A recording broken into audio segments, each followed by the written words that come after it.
Well, hello and a very warm welcome to Business Today TV. I am Chetan Bhutani. India's e-commerce platform is literally on the verge of explosion, and at the heart of it are, of course, the e-commerce companies, especially companies who are global and are wanting to have its footprint into India. Well, Shopify has come up with its biannual movement called Editions 2022, and to talk more on that, I am joined with the director and the country head for Shopify India, Ms. Bharati Balakrishnan. Thank you, Bharati, for speaking to us. Tell us about Editions 2022 and what does it entail for the Indian market? Sure. Thanks so much, Chetan, for having us, first of all. And we are very excited to introduce Editions, which is our way of bringing our product stories to market every 6 months at Shopify. We are probably the fastest commerce company in the world, I'd argue, in terms of how much we ship for our merchants. And just in the last 6 months, we've shipped out about 100 features and updates on our product for merchants to use globally. And I'm personally very excited about what that means for our Indian merchants. And Editions is really a showcase of everything that we're bringing to merchants globally as in India in the past 6 months. Right. Bharti, if we communicate it to the common audience and for the common public in India, how would you explain what Editions mean and what really Shopify is doing there? Yeah, let me share a few examples of what this really means for Indian merchants, Chetan. We put out a lot of product all the time, and oftentimes we make it quite hard for our merchants to discover these many tools that they can use. So let me start with an example, which is our B2B offering. I've seen now, as you might know about Shopify in India, there are two big merchant segments that we really cater to. One being D2C brands who have really blown past in the past 3 years in terms of taking market share, and the traditional brands were starting to take their own website seriously. Right now, in the past 2-3 years, Chetan, very interestingly, I've seen a bunch of D2C brands get to tier 2 and tier 3 customers much faster because they've been able to access the market faster. And they often receive queries from small retailers in tier 2 towns or smaller towns like in Indore or Ujjain or Jammu, saying, hey, we saw this brand online, we really like it, can we stock some? And for a small brand that is investing all its might in building itself, it's quite hard to access a new channel like B2B. And now with the same Shopify product that you pay for monthly, you can actually access this large market, much larger than retail itself, as you know. And there are 2 or 3 things that really make it easy, Chetan. One is, in terms of companies being an identity. So you can actually service companies across multiple locations and multiple groups of people. You can create custom pricing depending on the various kinds of customer groups you create. And you can create custom payment terms, right? Which is sort of the root of how B2B functions. And for traditional brands, I expect a lot of merchants to use this to extend their distribution, So we have a lot of brands who may be only prevalent in South India. They can use this product now to manage their business, but they could also consider growing out into the West, for example, because it's become easier with all the tools on B2B. So that's one great example. The second one, Chetan, is actually, I'd say, the next phase of omnichannel, what we're doing with Google. So hopefully after COVID, the debate of online versus offline is behind us. And most of our merchants are now starting to connect all points of supply, right, to make sure that all their demand is met with. Now, this means that you could ship from a store, you could ship from a warehouse at an order that you've received online. But I think with the Google integration, what you can do as a customer now is actually look up and see if a product that you like from a brand is available in a store near you. Right? Okay. It really changes your experience with that store, your way of discovering how you are going to interact with that brand, what you know about the brand before you even walk into the shop, and really brings together multiple channels, right? So that's a very exciting second one. And the third one I have to tell you is around Web3. A lot has been said about Web3, but we're introducing what we call token-gated commerce. Which is really around creating more loyalty for brands, Chetan. And let me spend a minute on that.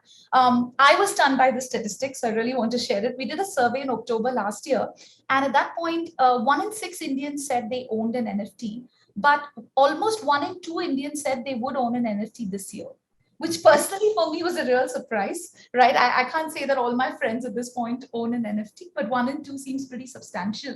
But we think of NFT as more than just ownership, right? It's really access. And what we're doing is, giving brands the agency to engage with a loyal cohort of consumers, almost their fans, right? Create a community. And with this community, brands can collaborate with creators who might, for example, let's say there's a big sneaker brand and they do a drop tomorrow with a creator. The creator could distribute this NFT, which then gives fans who have access to this NFT to come and shop on a brand that is their favorite brand, and really make it an exclusive experience. It could also be brands collaborating with other brands. It could also be fans collaborating with each other. So it really opens up this world of possibility for how you deliver loyalty. So Right. these are some of the things. There are several other small ones we can talk to, but these are my three favorites at this point. Well, absolutely. As you mentioned, that Indian merchants are at the heart of the e-commerce platforms in India. What are the challenges right now, Bharti? Because setting up a business on an e-commerce platform is relatively easier than delivering the logistics and, of course, the ultimate product to the end consumer. How are you managing that? Because your competition in India has about a lot of significant amount of delivery fleets and network. So, what are the plans there? Yeah, I've been in the e-commerce industry for almost a decade now, Chetan. So before I get into the challenges, I do want to talk to how far we've come, right? In terms of the access to payments, in terms of the access to logistics, without which there is no commerce, right? These are sort of the bedrocks of what you build commerce around. And what a merchant typically would do in India today is that they would set up a Shopify store, and then they would go to the app store, and then they would use a mix of apps that they need to complete their offering to the end consumer, right? And we work with all the top logistics players, all the top payments players, and that's a solved problem. I think if I were to look at the future, what are the challenges? And I think the challenges, when I go back to the two big segments that we serve, are quite different. When you think about the D2C brands, I think there's been an influx of D2C brands, and it's fantastic to see them growing, but they are going to start focusing more and more on differentiation and loyalty. Right. So to the extent that we're able to offer them tools beyond their own website being a point of differentiation, I think that will be very important in the years to come. Right. So today, a lot of D2C brands would start their journey on their own website, but also then go on to other channels that make sense for them. These could be offline channels, these could be online channels, but it's so important to use your brand, no matter what, beyond a sales channel, your own website is really a point of discovering the brand, experiencing the brand, and really providing feedback. That is going to continue to become stronger. The other challenge on the traditional brand side, I find often, is that they are very quick now to get their site up and running. They value the fact that they know their brand and business best, and we know our technology best, right? And they actually even get to significant traction very quickly, Chetan, because these are established brands. Brands like Duraflex, Go Colors, these are brands that you and I have known for years, right? However, I think they have to navigate the operational challenges internally in growing from, being primarily dominating one channel, which is typically offline, to actually selling online. And I think there, the people challenges are very significant, right? How are you going to redesign your org to start incorporating this channel in everything you do? And the second I find is the fountain of technology that is offered today to establish brands, right? Right. Everything from AR and VR and Web3 and NFTs and crypto. How do you make the right choices? I always say first build the engines and then get to the experiments. So, for Right. example, not doing omni-channel today, I think is not an option, right? Build the rails for that. Make sure your orgs come together to run a business across stores and online, and then we move on to other more fun experiments. Yeah. Right. So, Bharti, coming back to the point that what are your India plans as of now? And you launched edition 2022. You are looking forward for growth. How much investments is the company putting in? What are the expansion plans, point of contact plans, and how are you trying to establish the India story for yourself? Yeah, I think to look forward, we have to look back, Chetan, and I do want to share a little bit about our story in India. We've been on the ground for almost 10 years now, and I think of this journey in three phases. In the first phase, for the first 5 years, till the mid 2010s, Chetan, we were really a ecosystem of partners for global Shopify merchants. Our partners are entrepreneurs too. In the Shopify ecosystem, you'll find merchants who are entrepreneurs, who everybody knows, of course, but you'll also find partners who are entrepreneurs, people who run their web development agencies, and developers who are entrepreneurs who help put apps on the store to complete our offering, right? So they together were actually supporting multiple merchants going online in the first phase. But starting 2015-16, when e-commerce itself got to $10-15 billion in GMV annually, we saw the first niches of D2C brands come out, right? So the Sugars, the Boats, the M Caffeines, who started then and have grown to become big brands in their own right. And I think the third phase, Chetan, started for us about 2-3 years back. We tripled our merchant base, right? And it happened on the back of two big tailwinds, right? One is so many categories, Chetan, became big enough online to merit their own D2C brands, right? Categories like fashion accessories, fitness accessories, gardening equipment, right? Things that you and I never thought we'd shop online for now have D2C brands that are known and started their journey on Shopify, right? And they are starting to sort of take on market share and grow up. And continuously, we see brands added in these niche categories. The second bucket is the traditional brands who had just started warming up to e-commerce before the pandemic, and through the pandemic have realized that their own identity, their own shop is not just a sales channel, but is a source of customer data and is a source of generating the brand experience they want, no matter where they are discovered, right? So you and I might see a hoarding on the road, and then we go to Google and we go to the brand website and check it out before we make a decision to go in. So against this background where all these brands in these segments, Chetan, for us are growing faster than the market, which is already growing very fast, right? There are three priorities. Number one, to make sure that these brands get all the tools from us and we continue to add more such brands, right? And there'll be nuances there in terms of category, in terms of location, in terms of, for example, brands getting to do B2B much faster, which is one of our big editions highlights, right? And then there is bringing more product to India. I always say, even 10 years from now, I'll be saying, hey, there are 5 more things we should be bringing to India that we have in North America. And the third is to invest in our partner and developer ecosystem, right? There is no end to that. Our partners are really our front, and they are the ones who help merchants get stuff done daily. And we need to invest and grow that ecosystem if we are to succeed. So I'd say these are my 3 priorities, if you will, in the next 12 to 20 years. You mentioned about investing in your partners and your channel partners.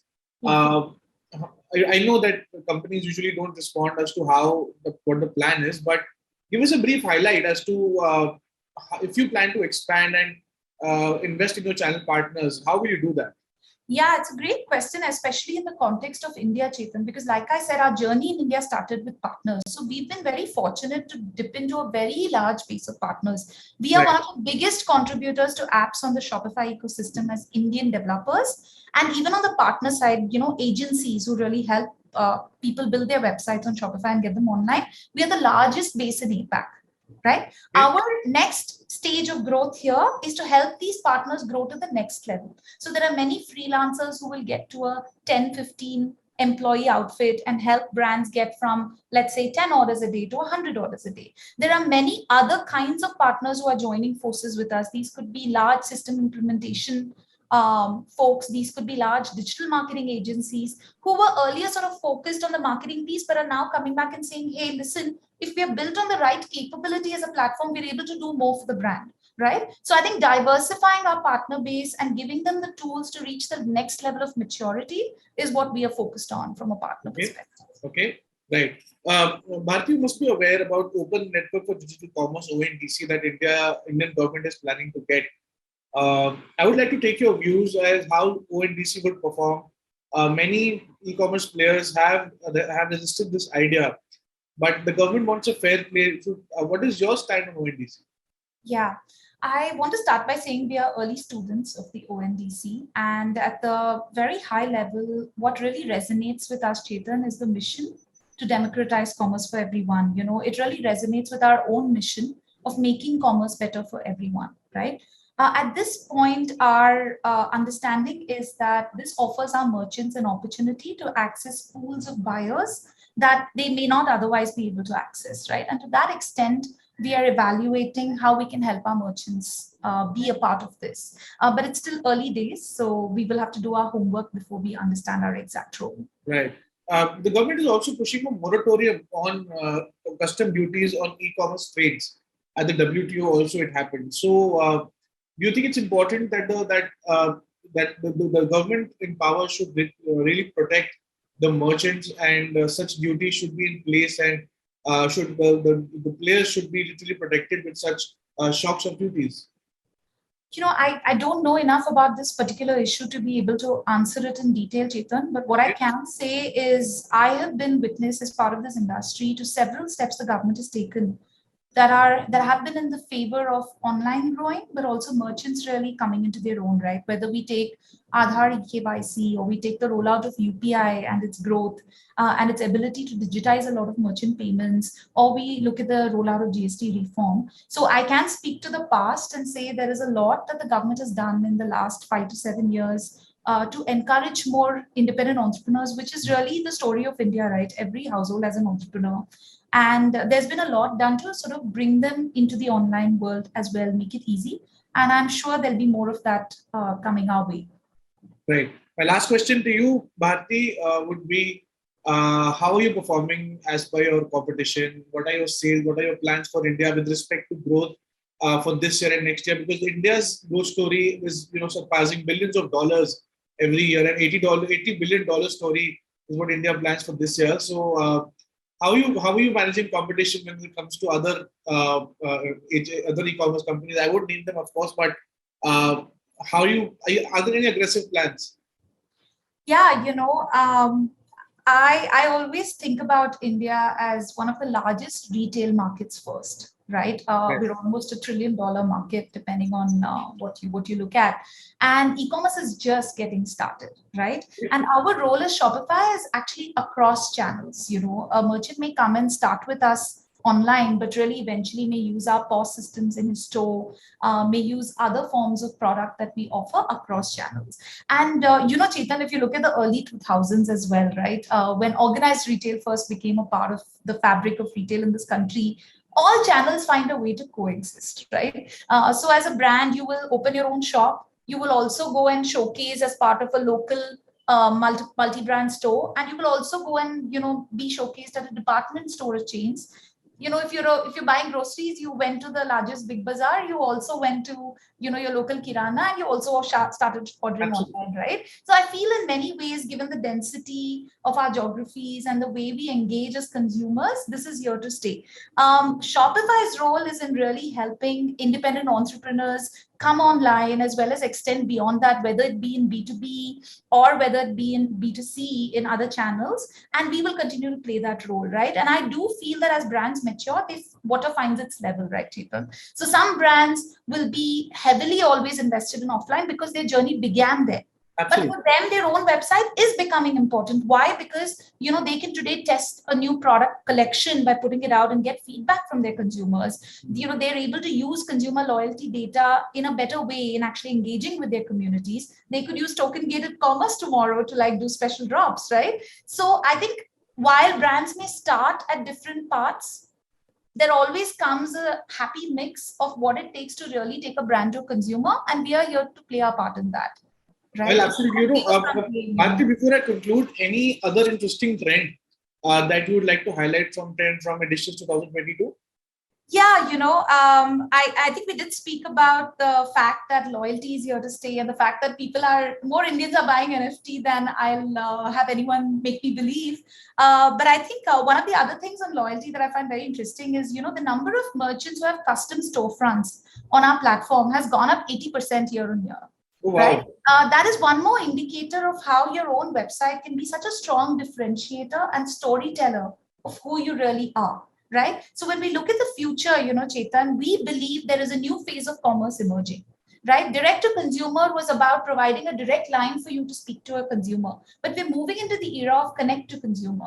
What we really mean by that is, very simply, Chetan, in layman's terms, where you spend time is where you're going to spend your money. Absolutely. Right? So I may not any longer need you to come to my website. My website has to show up where you spend time. So this could be a WhatsApp channel. We recently put out a WhatsApp sales channel on our app store, and it's seeing terrific traction with merchants. So, merchants are able to push out collections to individual cohorts of consumers that they feel this collection will appeal to more. Or, you could be watching a video and then decide to buy what you saw the influencer wearing. So I think this is becoming a two-way process. Okay. So engaging and building communities and really catering to your fans and finding ways to show loyalty, find loyalty. These are the things that we're going to see in the future, and really where consumers spend time is where they're going to spend money. Well, I think that's a great line to conclude with, because consumers who will spend time is where he will spend the money. I think that's applicable to me also. Well, thank you so much, Bharati, for joining us. on Business Today TV. We really hope that the next edition for your editions 2022 would be a success. Thank you so much for being here. Video पसंद आया तो हमें like, comment, share और subscribe जरूर करें।